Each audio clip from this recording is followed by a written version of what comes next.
not on board with that. So here she is, right here. Let's see. Now, Mexican President Claudia Sheinbaum says she is opposed to the U.S. military conducting operations in her country targeting drug cartels. Now, the comments were made in response to reports confirmed by U.S. officials that President Trump has directed the Pentagon to prepare options for the use of U.S. military force against cartels that have been designated as foreign terrorist organizations by his. All right. So by doing that, he's taken away a lot of the cartels. The cartels are also involved with us. Obviously, there were cartels in Vietnam. There were cartels in Afghanistan. The biggest cartels in the world are in Afghanistan, right? It's insane. I thought that, hallelujah, we came in here, we stopped out this Taliban, and one of the big benefits is we stopped out the drug war. No, use the military again, start to run and take over that operation and start to run into America. And remember, we had a massive opium problem in the United States shortly after we went into Afghanistan. Right, so that's what it was from. And I know people. I've talked about this for well over a decade now.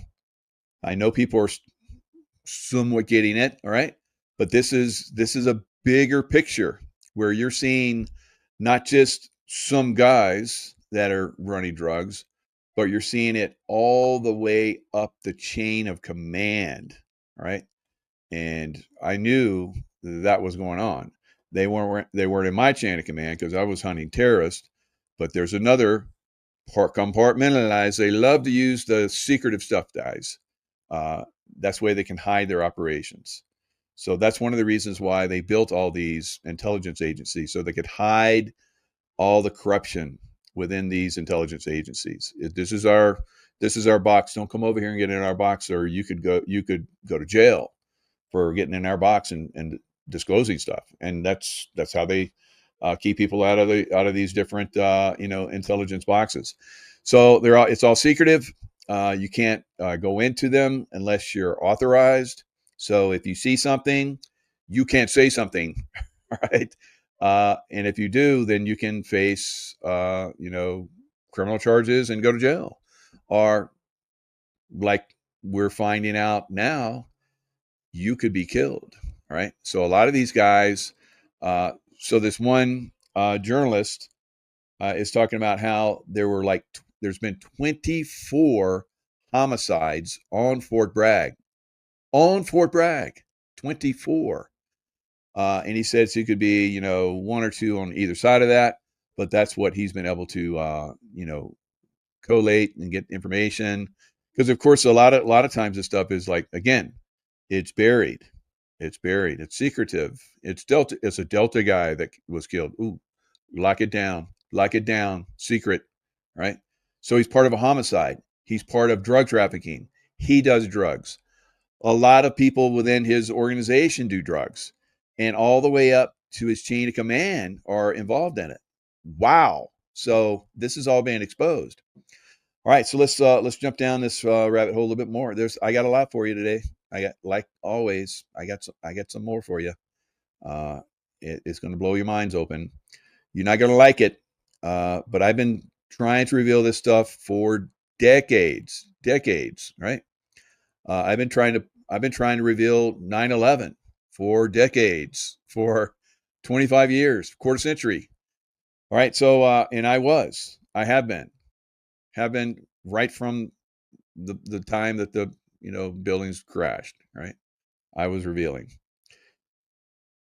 So the new American fellow, Seth Hart, found that members of the U.S. military elite that Trump wants to deploy have actually collaborated with cartels and narco trafficking schemes.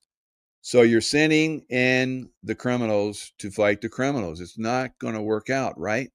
So this is one of the reasons why we have to disclose this stuff and clean up this mess, and then make sure everybody's on the right side of this. It can happen. I was on the right side. Most of the guys I work with and the teams were on the right side, right?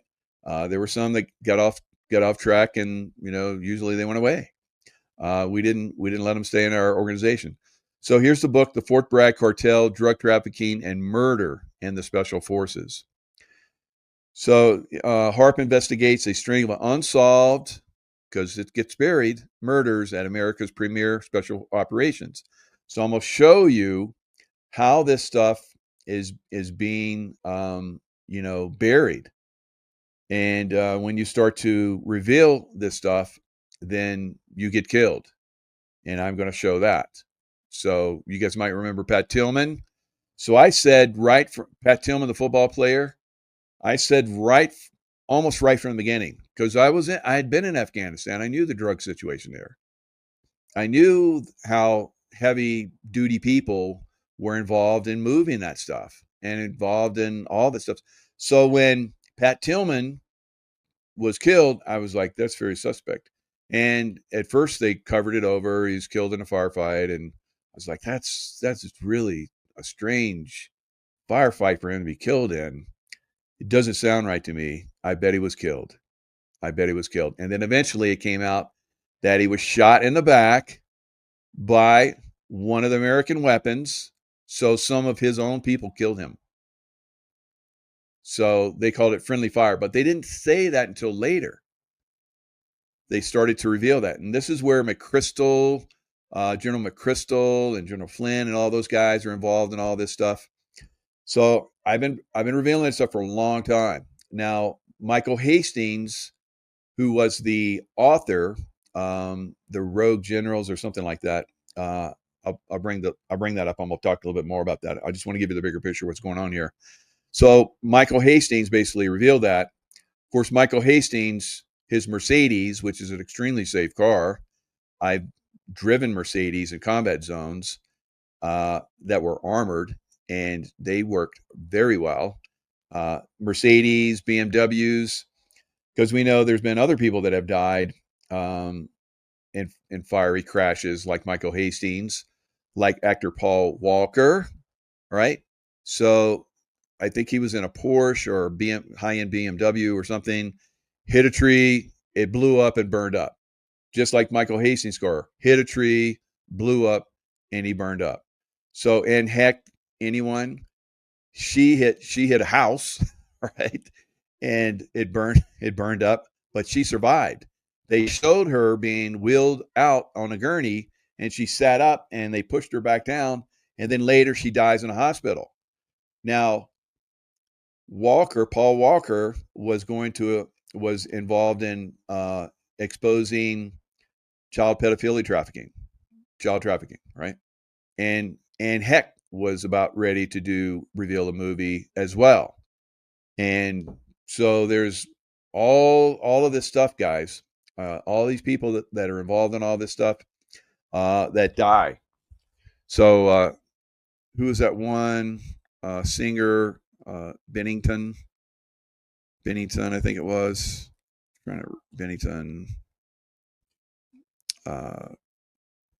Chester Bennington. So Chester Bennington,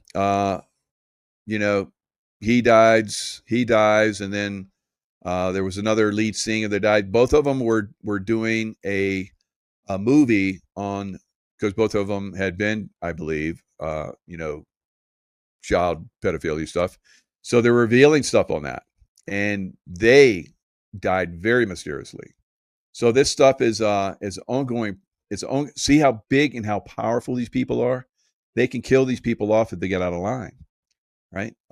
They've tried to kill Mike several times. He's gotten out of line, but somehow the angels protect me, I guess. All right. Thank you, angels. All right. Attitude of gratitude. Always remember, be thankful for when you get saved. Right. All right. So how does corruption start? How did it get so deep? How did it happen so much? So he goes down a rabbit hole. He says, I learned